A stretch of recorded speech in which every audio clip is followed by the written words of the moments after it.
Барлықтарыңызға сәлем достар, каналыма қош келдіңіздер. Бүгін өте дәмді, жылдам дайындалатын чипсидің жасалу жолын ұсынамын. Алғашқы рет жасағаннан сәтті шығады. Видеоны соңына дейін қарап, каналыма тіркеліп, лайк басуды ұмытпаңыздар.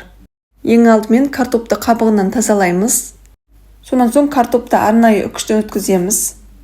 Менің каналымда KFCдің сонымен қатар корн-доктың жасалу жолы бар, қарап көріңіздер. Енді 3-4 рет суға жақсылап жуып аламыз. Су мөлдір таза болғанша жуамыз. Яғни крахмалын кетіреміз. Жуылған картоптарды қағаз малыққа қойып шығамыз. Картопты судан толықтай құрғатамыз. Сонан соң қағаз малықпен үстінен тағы да сүртіп шығамын. Енді қағаз малықты алып тастап 15 минутта кептіремін. Қатты отта қызып тұрған сұйық майға барлығын пісіріп аламыз. Картоп суынан толықтай құрғады. Картопты судан толықтай құрғатпаса дұрыс шықпай қалады. Картопты қатты отта қызған майға аз-аздан сала отырып сарғайғанша қуырамыз.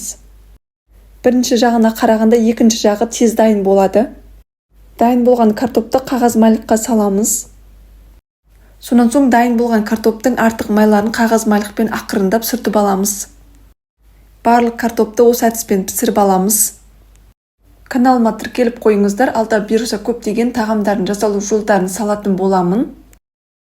Мінекей картоптың барлығын қуырып алдым. Енді дәміне қарай паприка және тұз саламыз. Қаласаңыз өзіңізге ұнайтын дәмдеуіштер салуға болады. Барлығын сынып кетпейтіндей етіп ақырындап араластырамыз. Мінекей достар, өте дәмді, жылдам дайындалатын чипси дайын. Алғашқы рет жасағаннан сәтті шығады. Менің отбасыма өте қатты ұнады, сіздерге де ұнайтынына сенімдімін. Каналыма тіркеліп лайк басуды ұмытпаңыздар. Сіздермен болған Ақжол Бан.